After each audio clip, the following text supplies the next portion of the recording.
دیکھیے اس حد تک امام زمانہ کی زیارت کے ہمیں خالی مشتاق نہیں، بلکہ جب ہم احادیث کا مطالعہ کرتے ہیں تو دیگر ائمہ بھی کس قدر شوق کے ساتھ امام زمانہ کے متعلق فرماتے تھے کہ پانچویں امام محمد باقر علیہ الصلوۃ والسلام فرماتے ہیں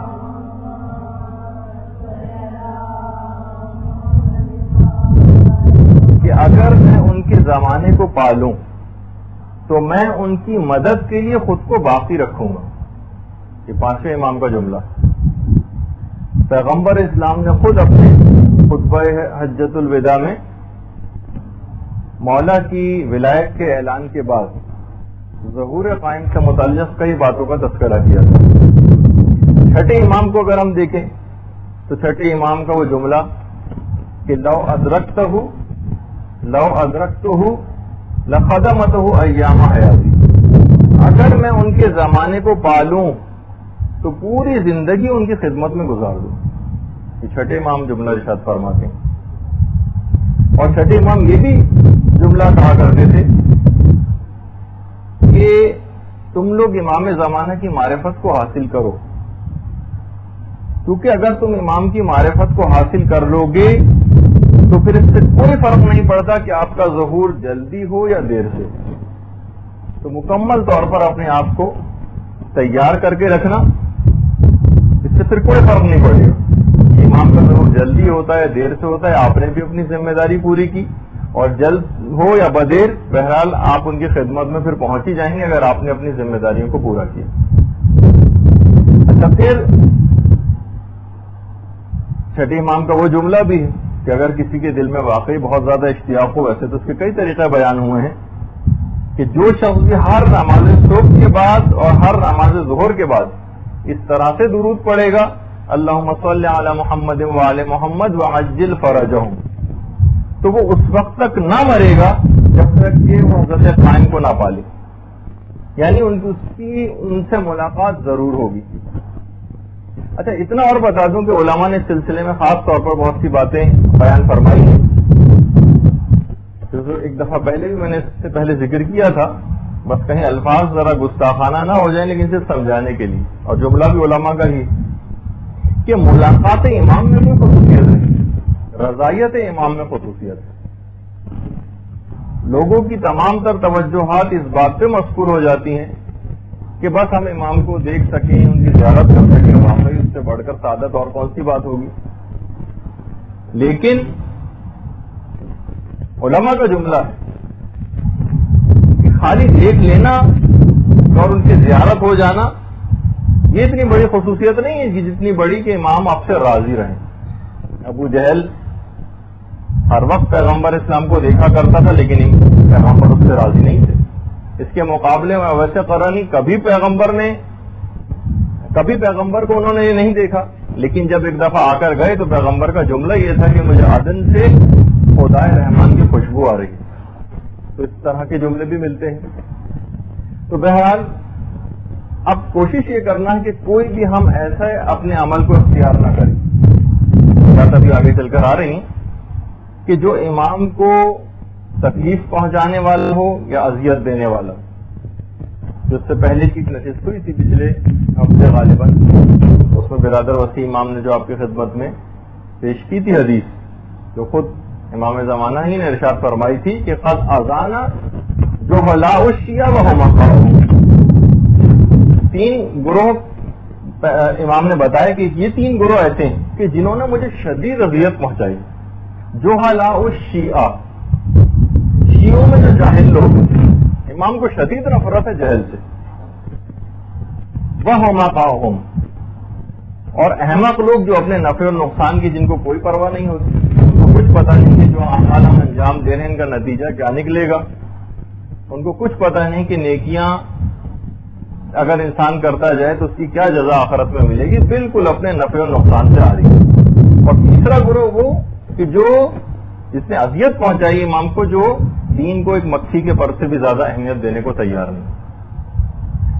تو بہرحال اب دیکھیے امام کو کیونکہ اس سے بہت نفرت ہے اور یہ اذیت پہنچانے والا عمل ہے جہل، اسی وجہ سے آپ کا یہاں پر مدرسے آنا تعلیم دین حاصل کرنے کے لیے انتہائی خوش آئند بات ہے، اور امام زمانہ کو انشاءاللہ یہ خوش کرے گا یہ عمل. اور اچھا دیکھیے، ایک تو وہ بات کہ جو دین کو ایک مکھی کے پر کے برابر بھی اہمیت نہیں دیتے، ہر قدم پر دین کو اہمیت دینا ہے. بقول مولانا ذکی باقری کے، وہیں انچولی کی ایک دفعہ مجلس میں کہہ کر گئے تھے کہ ہم نے دین کو ایک بفے سمجھ لیا، اپنی پسند کی چیزیں اس میں سے اٹھا لیتے اور بس وہ استعمال کر لیے، باقی اس کے بعد پورے کا پورا دین چھوڑ دیا. ہر قدم پر دین کو اہمیت دینا ہے، چاہے شادی کی تقریب ہو، چاہے موت ہو جائے گھر میں، خوشی ہو جائے، غم ہو جائے، مرض ہو جائے، پکنک پہ کہیں جانا ہو، گھر کے اندر رہنا ہو، ہر قدم پر اہمیت دینا ہے دین کی، کہ کہیں دین کی کوئی خلاف ورزی نہ ہو جائے. اچھا دیکھیے، لوگ ویسے تو امام کے نام کا بڑا کلمہ پڑھتے ہیں، اور جہاں ذرا ذکر امام آ جائے ایسا جھک کے، بلکہ ایسا جھک جاتے ہیں گویا آپ سجدے ہی میں گر پڑیں گے. لیکن جہاں امام کا حق دینے کی باری آ جائے تو جناب پھر تو خمس ایسا ٹال مٹول سے کام لیا جاتا ہے، ایسے اس سے بچنے کے طریقے مثلا اختیار کیے جاتے ہیں. تو بہرحال یہ بات یاد رہے کہ ان کے مال میں تصرف کرنا، بلکہ کسی کے بھی مال میں تصرف کرنے کی اجازت نہیں. خود امام زمانہ علیہ الصلوۃ والسلام کا ارشاد ہے اس سلسلے میں،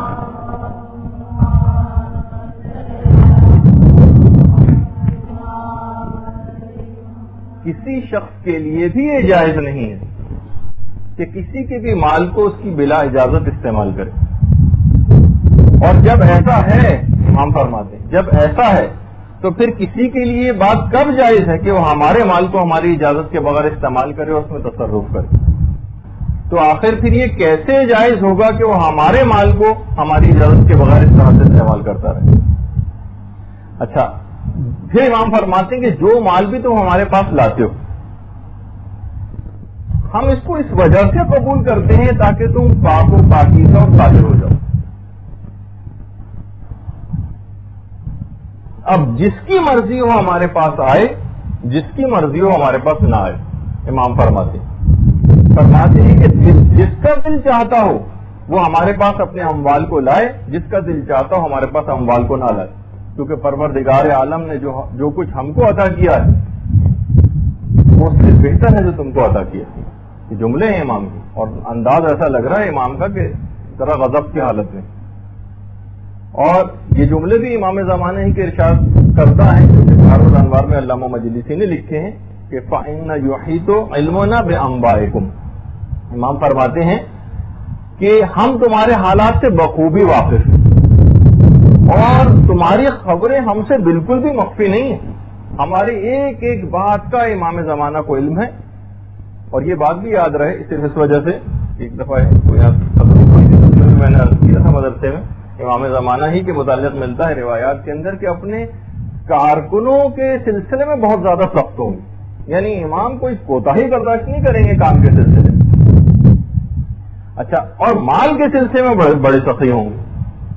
مساکین پر اس قدر مہربان ہوں گے کہ روایت میں جملہ ہے کہ گویا ان کو مکھن کھلا رہے ہیں. یہ جملہ ہے، یعنی محاورتاً نہیں بلکہ جملہ ہے کہ گویا ان کو مکھن کھلا رہے ہوں. اچھا، اب دیکھیے، ویسے جیسے جیسے زمانہ آگے بڑھتا چلا جا رہا ہے ویسے ویسے لوگ امام زمانہ کے متعلق بہرحال ان کی معلومات میں بھی اضافہ ہو رہا ہے، زیادہ اویئر ہوتے جا رہے ہیں، حتیٰ کہ وہ ادارے جو کہ فسق و فجور نشر کرنے والے ادارے ہیں اور دنیا جہان کی خبروں کو دینے والے ادارے ہیں، اس تک کے اوپر کتنے مذاکرے نشر کیے جا رہے ہیں. باقاعدہ ٹی وی سے، فاکس ٹی وی پہ بھی کچھ عرصے پہلے باقاعدہ ایک ٹاک شو آ رہا تھا جس کے اندر پوری آڈینس موجود تھی، اور وہ اس بات پر ڈسکس کر رہے تھے کہ ہڈن امام کا نظریہ آخر ہے کیا، ہڈن امام ہے کون. کہ ایرانی بھی اس کو بہت زیادہ اس نظریے کو اہمیت دیتے ہیں، حزب اللہ والے بھی دیتے ہیں، اور جہاں جہاں مسلمان موجود ہیں وہاں اس عقیدے کو بڑی اہمیت دی جاتی ہے کہ وہ آنے والا آئے گا اور اس کے بعد معاشرے کے اندر ایک تبدیلی کو پیدا کرے گا. تو بہرحال اب جتنی کتابیں آج کل کے دور میں امام زمانہ پہ لکھی جا رہی ہیں اتنی اس سے پہلے نہیں لکھی گئی. جتنے ادارے اب امام زمانہ کے نام سے قائم ہیں اتنے اس سے پہلے کبھی بھی قائم نہیں تھے. خود کراچی کے اندر کتنے دینی مدرسے تھے امام زمانہ کے نام اور القاب سے قائم، بلکہ اس مدرسے کا نام ہمیں کچھ اور تھا، شروع میں چینج کرنا پڑ گیا کیونکہ اس نام کا ایک اور مدرسہ موجود تھا. تو اس لحاظ سے جتنی دعائیں ندبہ جتنی اب پڑھی جاتی ہے شاید اس سے پہلے اتنی نہ پڑھی جاتی ہے. دعائیں سلامتی امام زمانہ اللہم کن ولیک الحجت والی دعا بچے کو آج زبانی یاد ہے. آج سے 30 سال پہلے آپ کو نظر بھی نہیں آئے گا معاشرے کے اندر کہ لوگوں کو یہ دعا اس طرح سے زبانی یاد ہو. خود اس دعائیں سلامتی امام زمانہ یہ موضوع آج ہم تو نہیں زیر بحث لا رہے، لیکن خود اس کے اتنے زیادہ فائدے ہیں اس دعا کو پڑھنے کے، اس دعا کو پڑھنے کے اتنے زیادہ فائدے ہیں کہ باقاعدہ علماء نے تقریباً 90 فائدوں کی ایک فہرست جو ہے وہ مرتب کی ہے، اور ہمارا انشاءاللہ ایک ارادہ ہے کہ اس کا اردو ترجمہ کر کے اور اس کو بھی شائع کیا جائے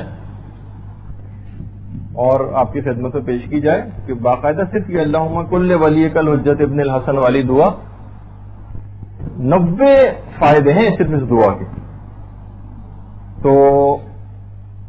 اچھا، اس لحاظ سے مختلف جریدے اور اخبارات وہ سب بھی اس متعلق اب شائع ہونے لگے ہیں. ان تمام باتوں سے لگتا یہ